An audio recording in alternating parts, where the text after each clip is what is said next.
Victory Front, presented by the United States government, brings you Second Husband.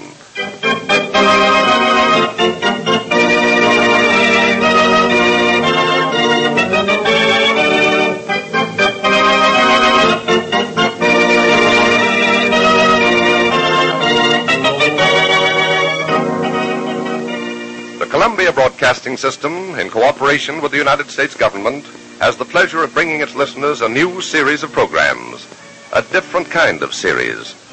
During these programs, the people many of us know and love, people we meet every day on the radio, have volunteered their services to the government. And they're going to visit here at the same time each weekday on the Victory Front. Now, speaking for the United States government, here is Carl Van Doren. Second Husband is featured on this week's presentation of the Victory Front. Among the people known to millions of Americans, loved and admired by them, are those who meet every day in the story of Second Husband. Brenda Cummings and her friends have been doing all they can on the home front to help our boys on the fighting fronts, faced with the same intimate problems you face every day. They understand that we cannot win the war or the peace unless we understand what we are fighting for, unless we understand that we must know and have faith in our allies, unless we understand that we must remain united to win. And now, Second Husband.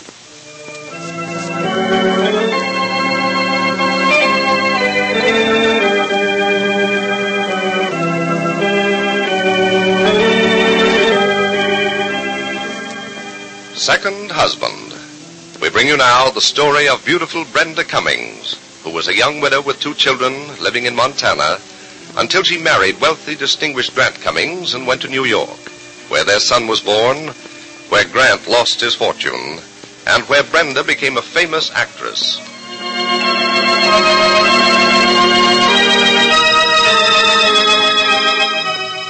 But now, Brenda's life and Grant's are profoundly changed by the war. On dimly lit Broadway, Brenda is starring in a successful New York play, and Grant is now Lieutenant Commander Cummings aboard a submarine somewhere in the dark waters of the Atlantic. As millions of others, these two who love each other are separated. Tonight, Brenda is in her theater dressing room, and with her is her loved old guardian, Ben Porter. It's Christmas Eve. Christmas Eve, 1942. Brenda's lovely face is reflected in the mirror, but Ben is leaning toward her anxiously as she says, Ben, 15 minutes before the curtain goes up, and it means so much to me to be at my best tonight. Oh, Brenda, gal, I've never known you not to play your best. Yes, but tonight is Christmas Eve, Ben. Christmas Eve. Oh, I'm not worthy of Grant if I can't be as brave as a wife should be when her husband is not with her for Christmas. Oh, honey, you're doing just fine. Oh, no. No, I'm not, Ben. Grant's on a submarine. He's out on the cold, bitter, deadly Atlantic. Oh, but I gather courage, Ben, in knowing that other women, too, all over the world are separated from the men they love tonight. And I've got to go through with tonight and tomorrow, Christmas Day, with the sort of faith and courage I imagine an English woman would show, or a Russian woman. And I know that we Americans can equal any of them. You bet we can, honey gal. Say, we Americans have got plenty of what it takes. We built this country the hard way. Now, don't forget that. No, I'm not forgetting it, Ben. I'm not. Yes. Mrs. Cummings, some flowers for you. Oh, thank you, Jerry. It's all right, I'll get them. All right, thank you, Ben, will you? They arrived just this second. Oh, well, that's fine, and thanks Oh. for bringing them, Jerry. Say, now, would you look at the size of this box, Brenda gal? Now, who in the world could have sent such a thrilling-looking box? I wonder. Open it. Oh, Ben, look at these flowers. Yeah. All of my favorites. Oh, such beautiful things. And there's your card. Yes, Ben. Oh, look here. Look here. They're from Grant, Ben. From Grant? Yes. Oh, can you believe it? He ordered them days ago before he was sent out and arranged to have them delivered tonight. He says here, darling, this is Christmas love from Grant. Now, you see, he was thinking of you getting them tonight. Oh, look here.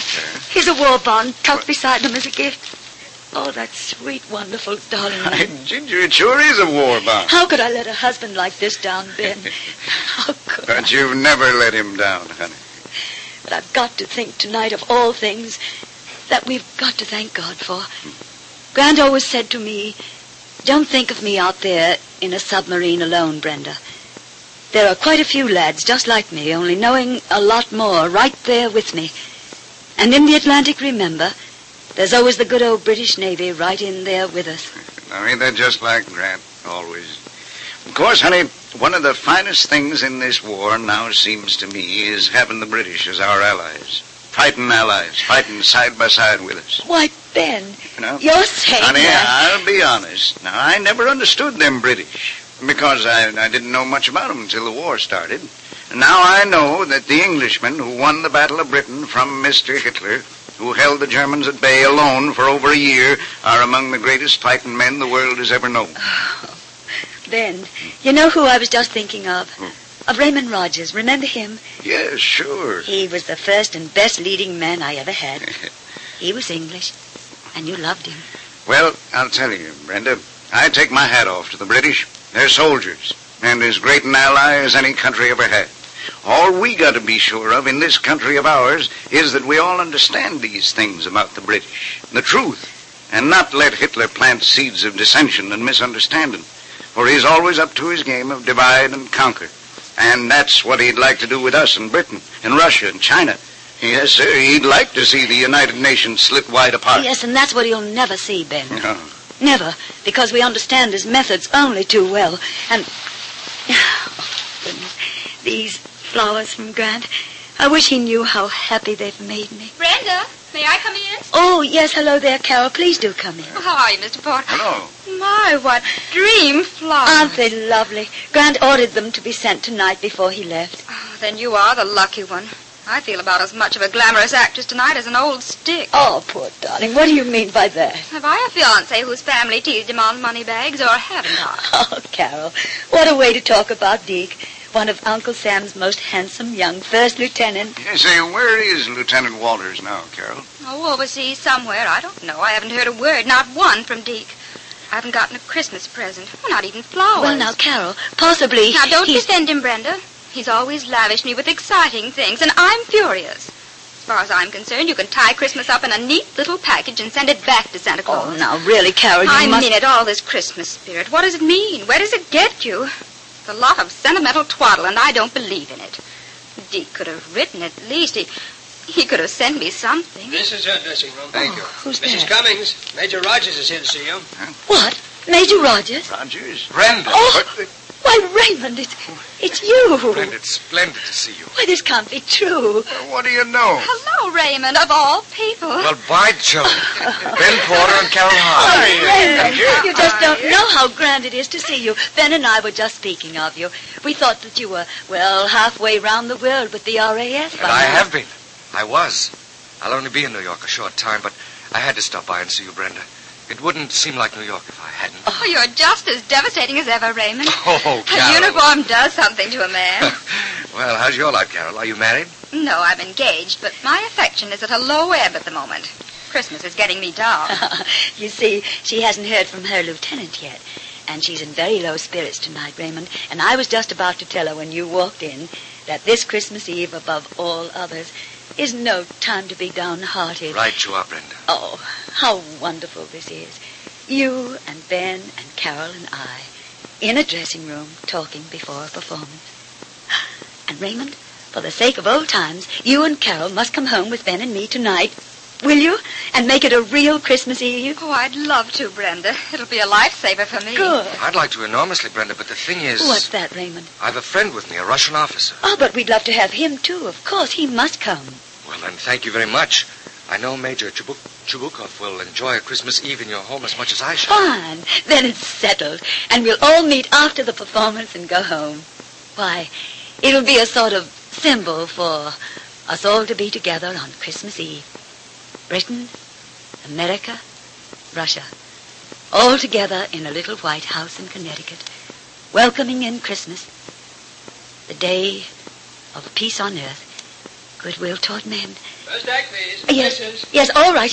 I'm being called for the first act. First act, Mrs. Cummings, and places at once a little later. Yes, I'm ready. I'm coming. Oh, there's so much I want to talk to you about, Raymond. Well, we'll have time later. Good luck for tonight, Brenda. Thank you, Raymond. And, Raymond, dear, I must hear all about your family. Your wife, Eileen, and your darling little son, Robin. But I haven't got any more time to talk now. Goodbye for now. What is it, Raymond? What's the matter, son? What's the matter? My wife. My baby. Oh, what's wrong, son? What? I simply can't tell you, Ben. I simply can't.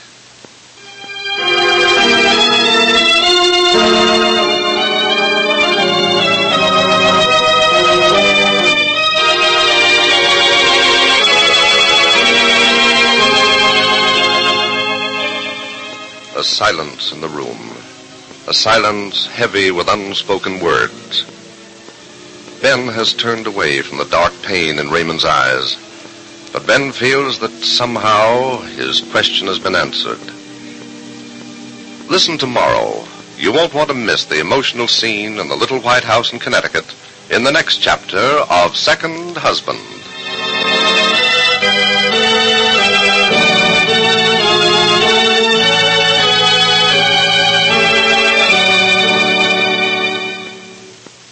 Now, once again, speaking for the United States government, here is Carl Van Doren.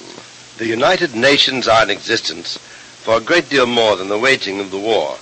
Their peoples must also work together in the peace ahead so as to build a better world based upon mutual consideration, understanding, and the essential freedoms. The United Nations came to being January 1st, 1942, when 28 countries signed the now famous Declaration by United Nations. In that declaration, the United Nations subscribed to the common program of purposes and principles embodied in the Atlantic Charter. The Atlantic Charter is worldwide in scope. It applies to India and China and Russia and Burma and Africa and Europe and all the Americas. The free world the United Nations are fighting for includes the 4 freedoms for everyone, regardless of race, color, or creed.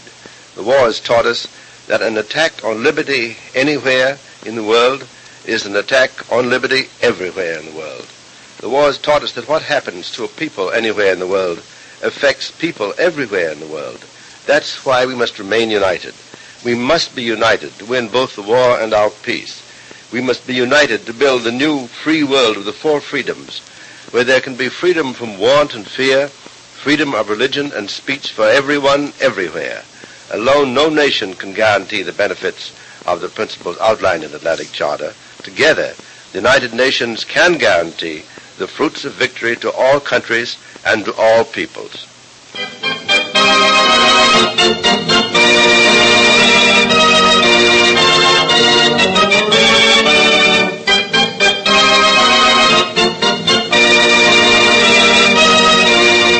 You have heard the first episode of Second Husband, brought to you on the Victory Front, a new series of special programs in which the people you love in popular daytime programs are visiting you on behalf of your government. The United States government wishes to thank all who are donating their talents to score one more blow for victory, including members of the American Federation of Radio Artists. Listen tomorrow at this time for episode number 2 of Second Husband in this story about the United Nations on the Victory Front.